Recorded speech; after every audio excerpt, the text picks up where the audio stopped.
बिस्मिल्लाहिर्रहमानिर्रहीम अस्सलामुअलैकुम। लाखों करोड़ों दुरूदो सलाम मोहम्मद मुस्तफ़ा सल्लल्लाहु अलैहि वसल्लम और आले मोहम्मद पर।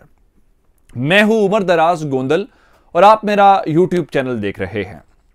मैंने आपको पिछली वीडियो के अंदर एक बात की थी कि जो पिछले चंद दिनों में होना था वो हो गया, अब पाकिस्तान की बारी है। और मैंने दत्ता खेल ऑपरेशन का बताया आपको, तुर्बत वाले ऑपरेशन के बाद मैंने आपको बताया कि अब इनके सफाई का वक्त आ गया। यही नुकसान करना था ना, यही कुछ करना था, पाकिस्तान की परसेप्शन को लेके यही कुछ करना था। आपसे कुछ नहीं हुआ। इंटरनेशनल क्रिकेट भी चल रही है, पाकिस्तान के प्राइम मिनिस्टर चीन में भी हैं, वहां भी सब कुछ रूटीन के मुताबिक है। अब इनके महफूज ठिकाने, मैंने आपको कहा था ईरान, उससे भी बात करनी पड़ेगी, और दूसरा था अफगानिस्तान। तो जनाब ईरान वाली बात तो होगी, प्राइम मिनिस्टर वापस आएंगे तो मीटिंग जारी बात है इसके ऊपर होंगी और मैसेज कन्वे किया जाएगा वहां पे। लेकिन अफगानिस्तान को हमने पहले भी कहा था, हमारे नेशनल सिक्योरिटी एडवाइजर ने वहां पे विजिट किया था और टीटीपी के मुतालिक हमने उनको डेडलाइन दी थी। तो अब दरमियान में ये मामला शुरू हुआ तो जनाब वहां पे अफगानिस्तान की सरजमीन के ऊपर ये जितने दहशतगर्द ग्रुप हैं जिन्होंने अभी नोशकी, पंजगोर, केच के अंदर हमले किए हैं, इनके जितने महफूज ठिकाने हैं उसके ऊपर अफगानिस्तान के तालिबान ने ना सिर्फ छापे मारे हैं, इनके खिलाफ क्रैकडाउन शुरू कर दिया है, बल्कि इनके मुख्तलिफ लोग जो हैं, जो कमांडर्स हैं, जो ट्रेनर्स हैं, जो फाइनेंसर्स हैं, जो फैसिलिटेटर्स हैं, गिरफ्तार हो गए हैं। अब तक 2 दर्जन से ज्यादा लोगों को गिरफ्तार कर लिया गया है। ये लोग, उनकी शनाख्त का जाहिर की गई है और अफगानिस्तान के तालिबान के किस विंग ने कार्रवाई की है, जो खुद एक इंडिकेटर है कि ये कार्रवाइयां कैसे हो रही हैं और कौन ये करवा रहा है। और फिर अफगानिस्तान के अंदर बहुत सारे लोग आवाजें उठाना शुरू हो गए हैं और आज ट्विटर के ऊपर एक पूरी कैंपेन लॉन्च की जा रही है। मैं आपको इस बारे में डिटेल्स दूंगा, लेकिन अगर आपने अभी तक चैनल सब्सक्राइब नहीं किया और आप चाहते हैं कि आपको मुस्तनद और बरवक्त खबरें मिलती रहें तो हमारा चैनल सब्सक्राइब कर लीजिए, बेल आइकन के ऊपर क्लिक कर लीजिए ताकि हमारी आइंदा आने वाली वीडियोस बर वक्त आप तक पहुंच रहे। अब हुआ ये कि अफगानिस्तान के अंदर माजी के अंदर ये सारे लोग वहां पे रहे और हम कहते रहे लेकिन वो नहीं मानते थे। और फिर ईरान वाली बात भी मैंने आपको बताया, चूंकि वो बॉर्डर एरिया है, वहां पे शायद ईरान की गवर्नमेंट की रेट भी उस तरह से नहीं है, पाकिस्तान की गवर्नमेंट की रेट भी उस तरह से नहीं है, तो ये उसको अपने हक में इस्तेमाल करते हैं। लेकिन अब जो बात हुई है वो बहुत ज्यादा है। पाकिस्तान के ऊपर हमला करना, पाकिस्तान की फोर्सेस के लोगों को शहीद करना, तो उसके जवाब में कहीं ना कहीं पाकिस्तान रिटेलिएट तो करेगा, पाकिस्तान कार्रवाई तो करेगा। पहले मरहले में चूंकि आईएसपीआर ने यह बताया था जिस वक्त ये कार्रवाई जारी थी ऑपरेशन के दौरान कि पाकिस्तान के जो इंटेलिजेंस इदारे हैं उन्होंने उस गुफ्तगू को इंटरसेप्ट किया है जो हो रही थी वहां पे मौजूद अफगानिस्तान और इंडिया के दरमियान, इनके हैंडलर्स के दरमियान, और वो जो दहशतगर्द जिन्होंने नोशकी और पंजगोर के अंदर हमला किया है। तो हमें यह अंदाजा तो हो गया था। तो उसके अलावा एक और डेवलपमेंट भी हुई थी, अगर आपको याद हो। डेवलपमेंट उस वक्त हुई थी जब एक शख्स को वहां पे मारा गया था जो बीएलए का था, वो इंजीनियर नामी जो एक शख्स था, रजाक उर्फ इंजीनियर के नाम से, वो बीएलए का कमांडर था और वो घर के अंदर मौजूद था जहां पे नामालूम अफराद ने कार्रवाई की थी, उसको घर से बाहर निकाल के गोली मारी गई थी। तो ये अंदाजा तो हमें उस वक्त हो गया था कि यहां पे इनके कोई लोग जरूर मौजूद हैं और बीएलए के खिलाफ कार्रवाई करके और नामालूम अफराद ने कार्रवाई करके ये मैसेज कन्वे किया है कि जनाब यहां पे भी हमारी पहुंच है। दूसरी बात ये थी कि इसके अलावा बीएलए और टीटीपी के इत्तेहाद के मुतालिक भी हमारे पास कुछ खबरें आई थी और ये दोनों एक दूसरे को सपोर्ट करने की बातें हमने सुनी थी।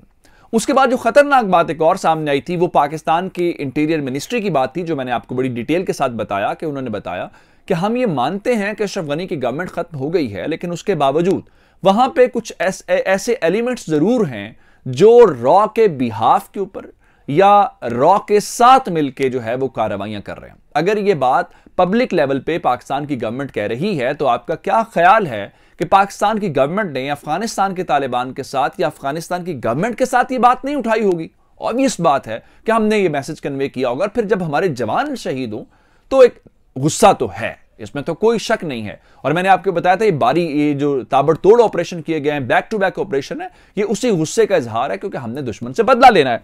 तो जनाब अब आते हैं इस बात के ऊपर कि पाकिस्तान की आवाज के ऊपर तालिबान ने लब्बैक कहा है और खुशी की बात यह है अगर वाकई टीटीपी और बीएलए का आपस में इत्तेहाद हो गया है और खुशी की बात उसमें यह है कि पाकिस्तान जो है उसके कहने के ऊपर अगर बीएलए के खिलाफ कार्रवाई हो रही है तो ये हमारे लिए खुशी और कामयाबी की बात है। क्यों खुशी और कामयाबी की बात? इसलिए है कि आगे चल के अगर बीएलए के खिलाफ कार्रवाई हो सकती है, जिसका टीटीपी के साथ जो है वो इत्तेहाद है, तो फिर टीटीपी के खिलाफ भी कार्रवाई की उम्मीद पैदा हो सकती है। इसका मतलब यह है कि अफगान तालिबान पाकिस्तान के उन कंसर्न्स को मान रहे हैं जो उनका ख्याल यह है कि ये कार्रवाइयां जो हैं होनी चाहिए इनके खिलाफ और इनकी गिरफ्तारियां होनी चाहिए। अब बहुत सारे जर्नलिस्ट जो हैं और बहुत सारे वो ट्विटर हैंडल्स जो इन तंजीमों को सपोर्ट करते हैं और पाकिस्तान के खिलाफ लिखते हैं, उन्होंने इस बात की तस्दीक की है कि अफगानिस्तान के तालिबान ने कुछ गिरफ्तारियां की हैं। वो तो ये प्रोपेगेंडा कर रहे हैं कि ये गिरफ्तारियां जो हैं पाकिस्तान की मिलिट्री, पाकिस्तान की आईएसआई, पाकिस्तान की गवर्नमेंट के बिहाफ के ऊपर की गई हैं। ऐसा नहीं है। बात यह है कि हम एविडेंस प्रूफ उनको दे रहे हैं। वो जो प्रूफ हम उनके सामने रख रहे हैं वो गुफ्तगू का है, जहां से लोकेशन है कि यहां से इनको हैंडल किया जा रहा था नोशकी और पंजगोर के अंदर। तो अब तस्दीक इस बात की हुई है कि जो बीएलए है, जो बीएलएफ है, वो बीएनए हो, बीआरए हो, इनसे रेलेवेंट जितने लोग थे उनके मुख्तलिफ ठिकानों के ऊपर तालिबान के जो लोग हैं उन्होंने छापे मार के वहां पे क्रैकडाउन करके ऑपरेशन करके को 20 से 25 के दरमियान, कुछ लोग 20 का दावा कर रहे हैं, कुछ 24 का कर रहे हैं, तो मैं इसलिए आपको कह रहा हूं कि 2 दर्जन के करीब जो लोग हैं वो तालिबान ने गिरफ्तार कर लिए हैं। और ये जो लोग गिरफ्तार किए गए हैं उनके मुतालिक ये बताया गया है कि इनको इस वक्त नामालूम मकाम के ऊपर मुंतकिल कर दिया गया है जहां पे इनसे इन्वेस्टिगेशन की जा रही है।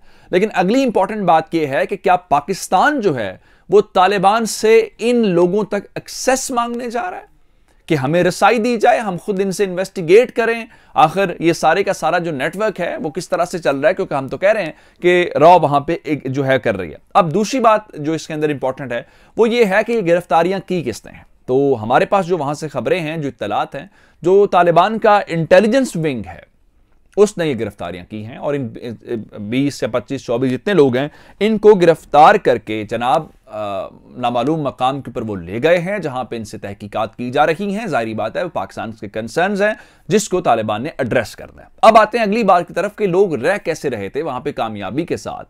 तो आप हैरान इस बात के ऊपर होंगे कि अफगानिस्तान के मुख्तलिफ लोग जो डिस्प्लेस्ड हैं, वो सोवियत दौर से हों, वो ये जो 2001 से सिलसिला शुरू हुआ उसके अंदर हो, वो पाकिस्तान के अंदर मुहाजिरीन की सूरत में, रिफ्यूजीज की सूरत में यहां पे रह रहे हैं। और पाकिस्तान सबसे ज्यादा अफगानियों को होस्ट करने वाला मुल्क है, ये अफगानी भी मानते हैं। यहां पे वो लोग जब तालिबान के आए पाकिस्तान के अंदर ओआईसी के लिए, तो उन्होंने कहा हम पाकिस्तान की इज्जत करते हैं क्योंकि ये मुश्किल वक्त में उन्होंने हमें होस्ट किया है और दुनिया भी इस चीज को मानती है। लेकिन आप हैरान इस बात के ऊपर होंगे कि ये जो ग्रुप्स इनको पकड़ा है, ये जो जितने कमांडर्स हैं, ये जो टेररिस्ट हैं, इनके मुतालिक बताया गया है कि ये रिफ्यूजीज की सूरत में वहां पे रह रहे थे और ये कोई 1-2 महीने से नहीं है, फॉर सेवरल ईयर्स, यानी कई सालों से ये अफगानिस्तान की सरजमीन के ऊपर मुहाजिरीन की सूरत में वहां पे रह रहे हैं।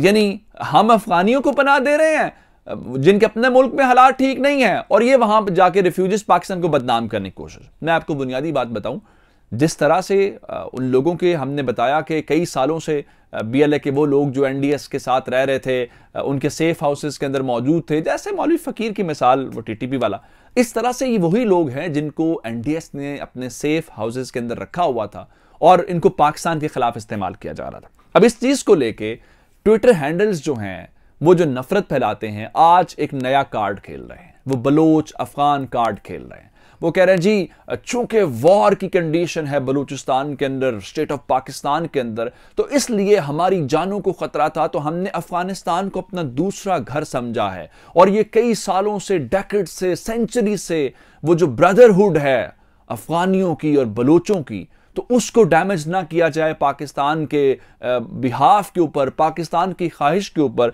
इसलिए इन लोगों को जो है अगर ये वापस जाएंगे तो उनकी जानों को खतरा होगा और इस सिलसिले में जो है वो बहुत ज़रूरी है कि तालिबान पाकिस्तान के कहने के ऊपर इनको अरेस्ट ना करें। यानी अगर वो पाकिस्तान के खिलाफ इस किस्म के हमले कर रहे हैं जिसका एविडेंस पाकिस्तान के बारे में मौजूद है तो बिल्कुल ठीक है। यानी आप इनकी अप्रोच ये समझें कि इनके राइट से मुराद ये है कि पाकिस्तान की फौज के ऊपर हमला किया जाए, पाकिस्तान के लोगों के ऊपर हमला किया जाए, वो जस्टिफाइड है। और ये ह्यूमन राइट्स के सबसे बड़े वो स्पीकर हैं, ह्यूमन राइट्स के सबसे बड़े वकील हैं। अब ऐसा चलेगा नहीं। मुझे उमर दराज गोंदल को फेसबुक, ट्विटर, इंस्टाग्राम के ऊपर फॉलो कर सकते हैं। मेरा यूट्यूब चैनल सब्सक्राइब कीजिएगा। आपकी इस बातों का बहुत शुक्रिया। खुदा हाफिज।